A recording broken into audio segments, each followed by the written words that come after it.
old saw, the enemy of my enemy is my friend. Iran has been a diplomatic challenge for years. Friends of American rivals, enemies of American friends. Can a nuclear deal break the logjam? It's Inside Story.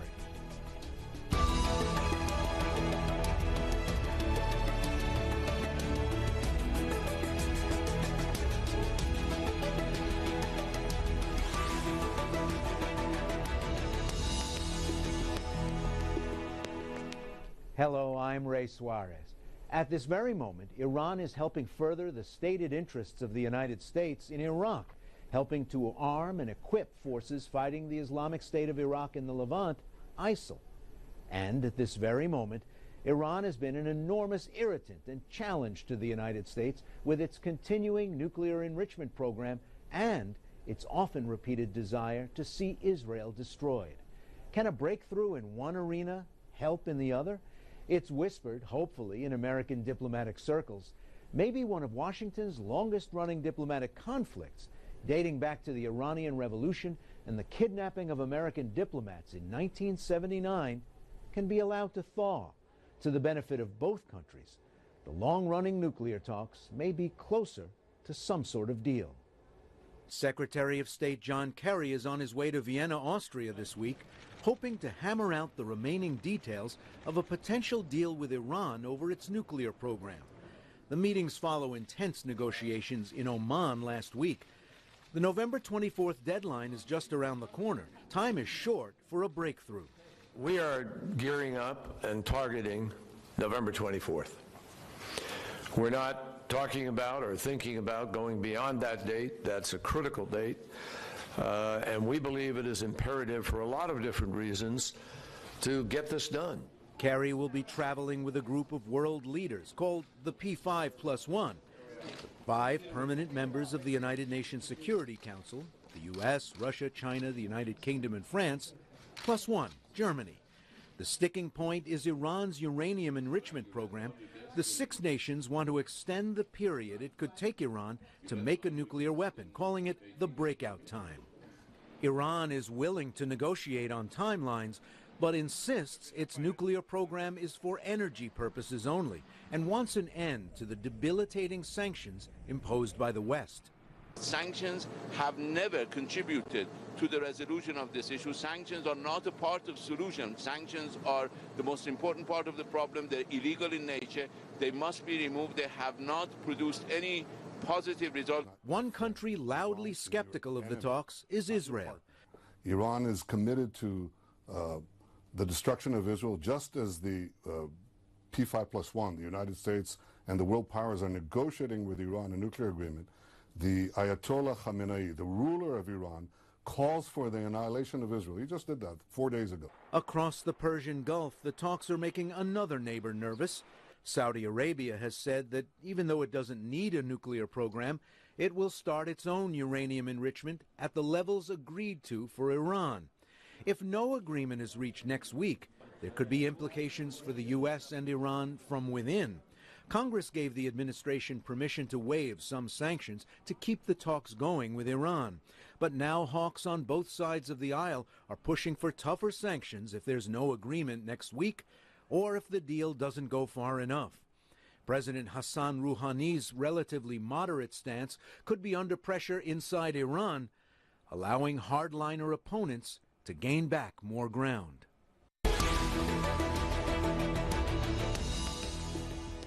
The P5+1, Iran, and the struggle to keep the Islamic Republic from becoming a nuclear-armed power, this time on the program.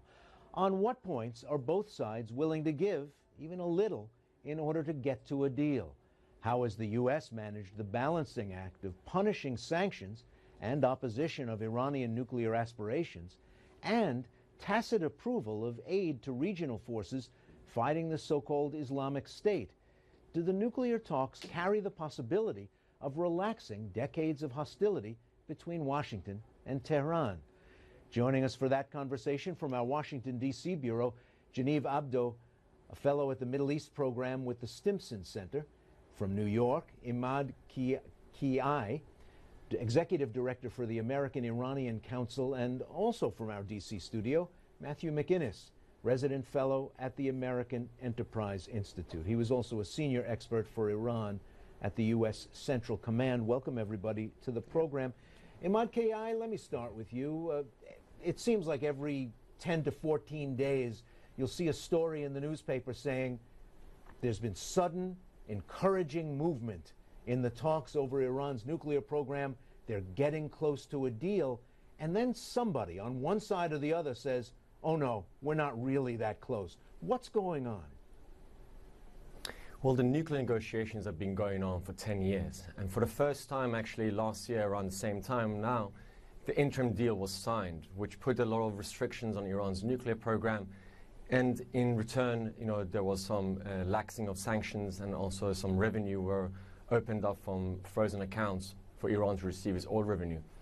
However, as you mentioned, we get very close, but something happens. Well, first let's put on the floor what are the concerns. There are twofold on the P5+1 side, which involves the level of enrichment that Iran is allowed to continue with, and secondly, transparency and verification measures to ensure that Iran's nuclear program is peaceful and there will not be a breakout capability.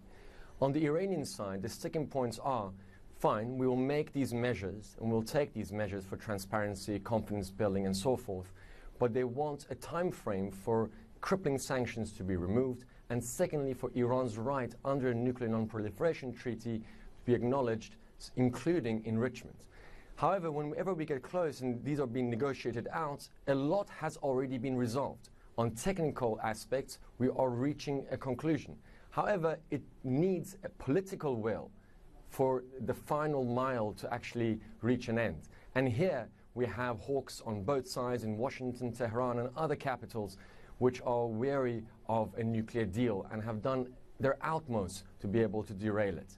So we have, on one side, technical issues that are going to be resolved, and on the other side, we need political will, and that's where the lacking is at the moment. Genevieve Abdo, when we see those stories, optimistic talk, then one party or another throwing cold water on it, what's going on? Is the public being played, sort of pulled along with these talks, trying to be convinced that there's something here that's not ready yet? Well, Ray, I think this happens on both sides. If you notice that, as the tape indicated from Benjamin Netanyahu, Khamenei, the supreme leader of Iran, issued several proposals for annihilating Israel. So you would think, well, if he wants the talks to succeed, why would he do this at this critical juncture? You have other hardliners in Iran saying, for example, that telling the United States, for example, don't think the nuclear deal is going to lead to negotiations on other issues, i.e. Syria, Iraq, ISIS. So again, you would ask the question, why would these statements be made now? It's obviously to derail the process. On the U.S. side, you have the same situation. You have people in Congress saying, for example, even if there's a deal, sanctions aren't going to be lifted for years. They're going to try to obstruct any sanctions President Obama might be able to lift through executive order. So you have threats on that side. So as Emad mentioned, I mean, there are a lot of people trying to derail this process, and to some degree, there are legitimate reasons. Well, Matthew McInnes, if there are people trying to derail a deal on both sides, I guess the real question is, are they strong enough in their camps to keep it from happening? When the supreme leader undermines his own negotiators, when a prominent hawk in Congress can scotch the happy talk coming out of the State Department, do they really hold the cards, those people who are trying to stop something from happening? Well, I mean, I think starting off with the Supreme Leader, I guess in contrast to what's been said here, I see the Supreme Leader as someone that has been backing this process from the very beginning.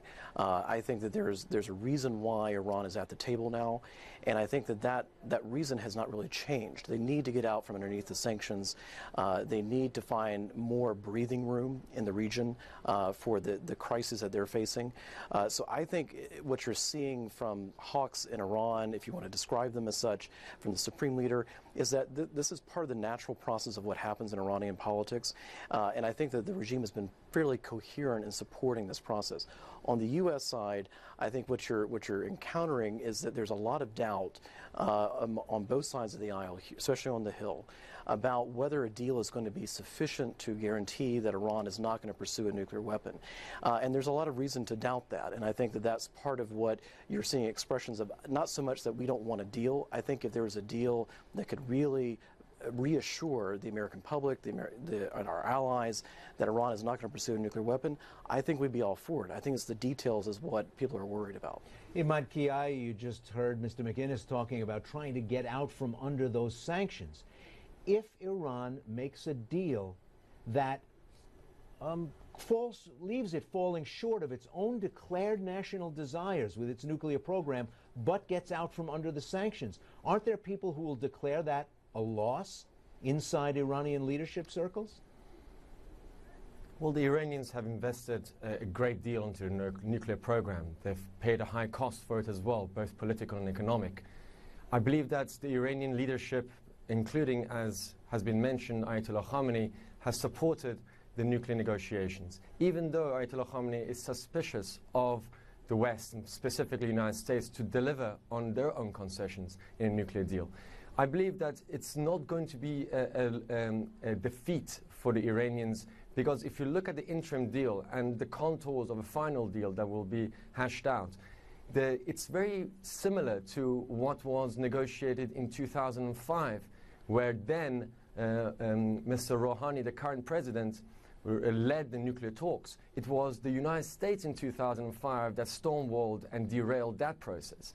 And if we look at, where are we now in Iran's nuclear program? Well, we have the development of Iran's nuclear program has expanded.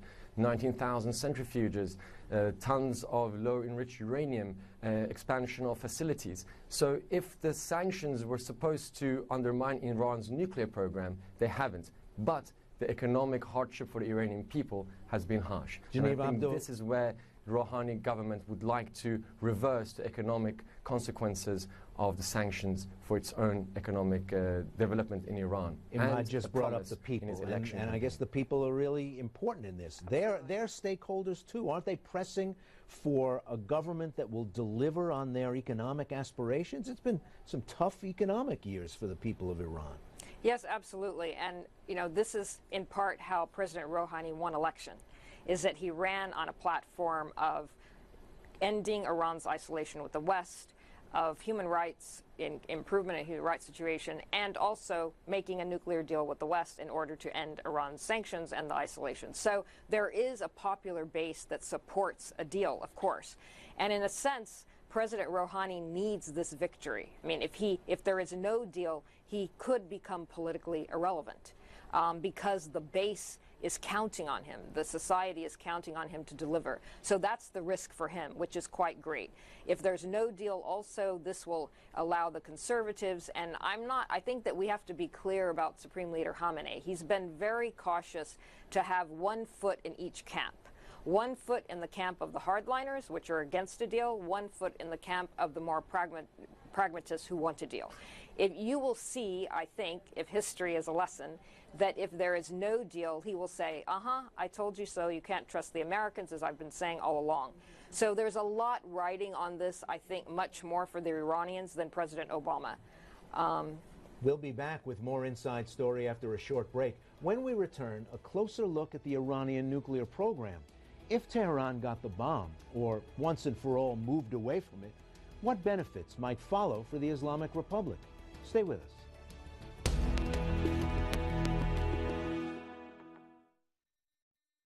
Go straight left turn ahead. An all-new airplane in a once-in-a-generation achievement of human ingenuity. 3 years late, fleet grounding, fires on the airplane. They're shortchanging the engineering process. From engineering to the factory floor. Al Jazeera investigates broken dreams, the Boeing 787. Tomorrow, 10 Eastern, only on Al Jazeera America. Ooh, chemical polishes can create a waxy mess. Finally, there's Dutch Glow Amish Wood Milk. Its simple ingredients break down years of wax buildup while easily cleaning and polishing all the woodwork in your home. Dutch Glow's like a magician in the kitchen, cleaning cooking grease, fingerprints, and even scuff marks. Did you know most water rings are just a discoloration in the wax buildup and can easily be removed with Dutch Glow? Wow, you can even use Dutch Glow safely on painted wood surfaces like doors and baseboards. Call now and get your bottle of Dutch Glow for just $10. We'll also include a second bottle of Dutch Glow with our special wood floor nozzle. Just pay separate shipping and processing. But if you call right now, we'll even include our jumbo microfiber polishing cloth absolutely free. You get it all, a huge value. Here's how to order.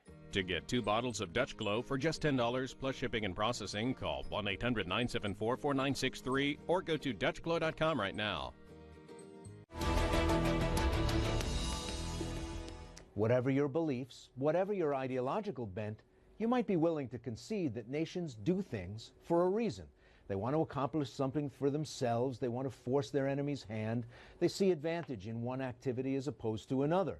From the time Iran began to enrich uranium, it's faced the displeasure of the U.S., international organizations, neighbors, and a straight-up promise to destroy their facilities from Israel. And yet, Iran persists.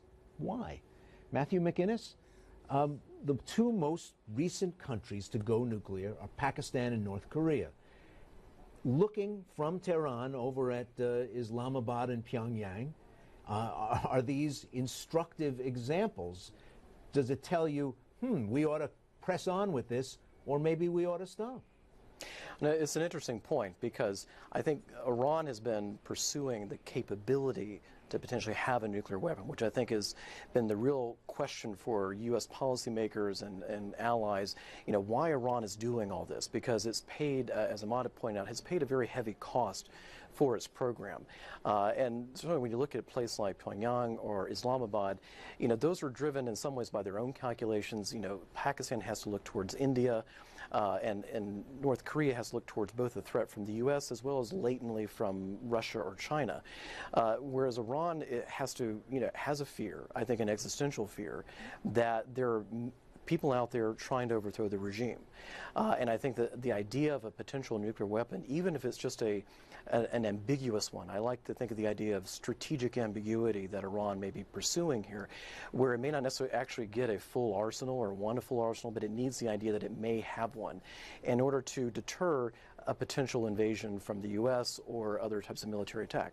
Look at Libya. I think it learns a lesson from Libya vice North Korea, and I think unfortunately that has perhaps pushed Iran down this path as far as it's gone. Emad, over the years, secular and clerical leaders in Iran have reassured the rest of the world that the country doesn't want a bomb, that for a variety of reasons it finds it a repugnant or distasteful weapon, and then it seems to contradict itself shortly thereafter. Where's the rest of the world supposed to put its faith in the idea that Iran does want one or not? Iran has been very clear from the beginning that Iran does not seek nuclear weapons. It does not see it, first of all, religiously. It is in the Iranian religious leadership, they consider the use and production of nuclear weapons and other weapons of mass destruction as, haram or prohibited within Islamic law. So let's just say that's one reason why Iran doesn't want to seek it. Secondly, the nature of Iran's nuclear program, which I want to just come back to your first question. There's a very separation between North Korea, Pakistan, and Iran's nuclear program. Those other 2 countries are first and foremost not part of a nuclear non-proliferation treaty. They have nuclear weapons arsenal, and they've gone that route. Iran's nuclear program, if it wanted to go for a crude bomb, if you look at the nature and the facilities, it is very unusual for a country to develop 19,000 centrifuges if it wants to build a crude bomb. Iran's facilities are also under constant IAEA inspections. That's the UN nuclear watchdog.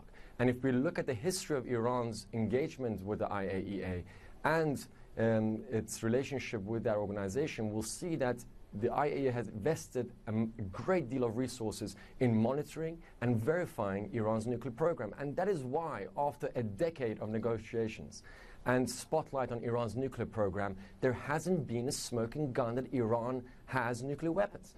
And you don't have to even take my word for it. You can look at the United States' own national intelligence estimate of 2007 and 2011, which concluded that Iran does not have nuclear weapons, has not made a decision to build nuclear weapons, and therefore this is their own estimate of the US. Now, why would Iran not stop its nuclear program? Because it wants an independent nuclear program where it can supply its own nuclear fuel.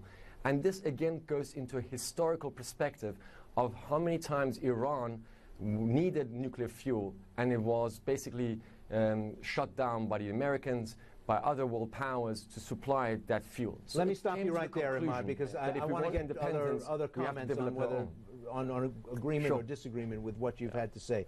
Do you think it's as clear as Emad laid out that Iran does not want a nuclear weapon? Absolutely not.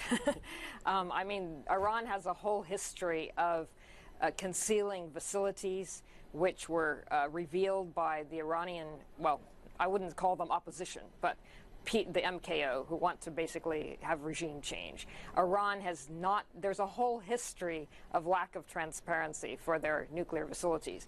I think there's every reason not to trust Iran's intentions. And this is why we've been negotiating for 10 years. So what the question for the West is, what mechanisms can be put in place that will allow any sort of monitoring that's actually that's transparent. I mean, Iran has hidden its facilities, it's misled the IAEA, there's a whole history of this. But so earlier, Matthew talked about ambiguity. Right. Do you think at the end of this process, this government wants the ability or an actual bomb, the ability to build a bomb or an actual bomb? I don't think that question can be answered. I mean, not by us sitting in the West. I mean, I think that only the inner circles of the regime can answer that question. And I think also, if you consider, I would like to sort of raise a question. If we're going to trust the Iranians on the nuclear issue, they've already, if you take into consideration their activities in the Arab world, in Iraq, in Lebanon, in Syria, now in Yemen, why would we trust the Iranians? I mean, they have boots on the ground in Syria. They've kept Assad in power. So I think that in order to answer the question of whether we should trust them on the nuclear issue, you have to look at the entire picture. You must have known that's where we're going next. We'll have more Inside Story in a moment. As nuclear talks continue on one track, American involvement in Syria and Iraq deepens. Places, it must be mentioned, where Iran has considerable alliances and has committed considerable resources. Would a nuclear enrichment deal open the possibility for better cooperation in the fight against ISIL, or a lighter Iranian hand in that part of the world? Stay with us.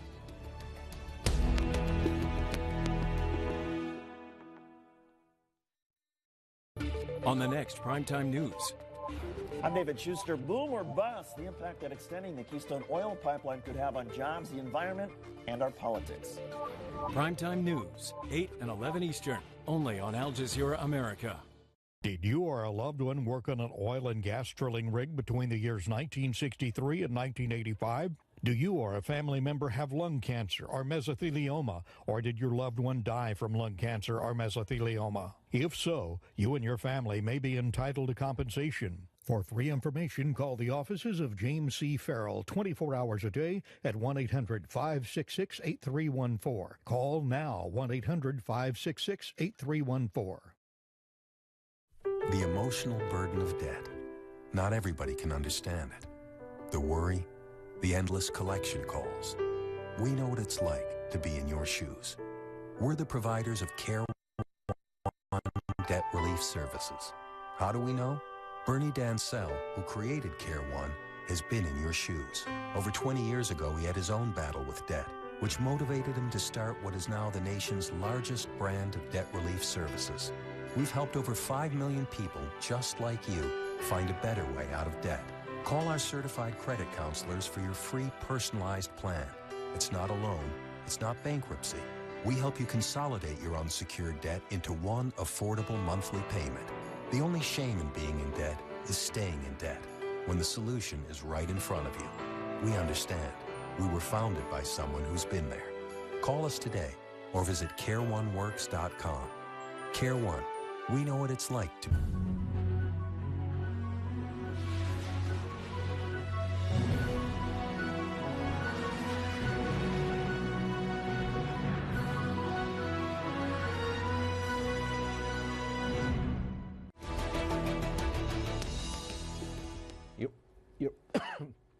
Excuse me. You're watching Inside Story on Al Jazeera America. We're looking at the complicated, wary, sometimes heated talks over nuclear technology, Iran, the U.S., and Iran's friends who share America's desire to keep the country from going nuclear, and America's friends who've maintained closer links to the Islamic Republic over the last 35 years. And while I get a much-needed sip of water, I'm going to ask Genevieve to finish the point she was making just before the break. You were questioning whether we should trust both Iran's statements, its public statements, and its intentions. Why? Because the Iranians have cleverly tried to maintain the focus on the nuclear negotiations. They have said emphatically, this isn't, we're not talking about Syria, we're not talking about Iraq, let's stay narrowly focused on the nuclear issue. I think that's a mistake, because in order to analyze the intentions of the entire government of Iran, you have to look at the parallel states. Okay, what Emad's view represents the view of the Rouhani administration and the foreign ministry. That is almost a parallel government to the Islamic Revolutionary Guards that have boots on the ground in Syria, Iraq, that support Hezbollah. So I think you have to look at the various arms of the state in order to assess Iran's true intentions. To remain narrowly focused on the nuclear issue, I believe, will completely distort any sort of calculation. And I think that's a trap the Obama administration has fallen into. They've said, let's focus on the nuclear issue. We're going to ask for negotiations on other issues once a deal is signed, but we're not demanding it. Emad, quick response? And I mean, really. I think, on the contrary, this is an opportunity. The nuclear issue, if it's resolved, hands down, it will open up the gates for U.S.-Iran involvement and cooperation on multiple theaters throughout the Middle East. And Iran has shown, as Iraq has said, that they came first to their aid against ISIS. If the U.S. wants to defeat ISIS, it needs Iran more than anybody else in the region. Matthew McInnes, where does this leave us? How should we best proceed? It's a very high-stakes game in the nuclear arena, but also one on the ground in this new so-called Islamic State. Yes. Now, in response to what Emad has said in this regard, I think we are looking at two separate issues when it comes to the nuclear negotiations and what's happening with the situation against ISIS in Syria and in Iraq. That fundamentally what you're looking at with Iran's decision-making here, they are pursuing, we have seen no change in their desire to actually continue pursuing a nuclear program in the manner that they have already done. They really want to get out of the sanctions. They want to be able to change the tactics and relieve some pressure. The same thing when it comes to how they're dealing with us on ISIS. That ultimately ISIS represents a serious threat to Iran that they have to respond to. We actually happen to have, in a certain sense, a common enemy, but we don't have the same end state in Syria and in Iraq. That where Iran wants to be is not necessarily where we want to be. And this is where I'm not seeing evidence of change within the regime right now, that they want to change those fundamental aspects, what's been mentioned here about what they're trying to pursue and changing the regimes around them and trying to influence and project a network, we call the network of resistance, that involves Hezbollah, that involves activities in Yemen, involves Hamas. Those are all activities that reflect the regime itself and what it's trying to do. And I think those are two separate things. We need to approach them separately and look for signs that the regime is actually changing its core calculus. Matthew McInnes, Genevieve Abdo, Emad Kiyaei, thank you all. Thank you. That brings us to the end of this edition of Inside Story. Thanks for being with us in Washington, and once again able to speak, I'm Ray Suarez.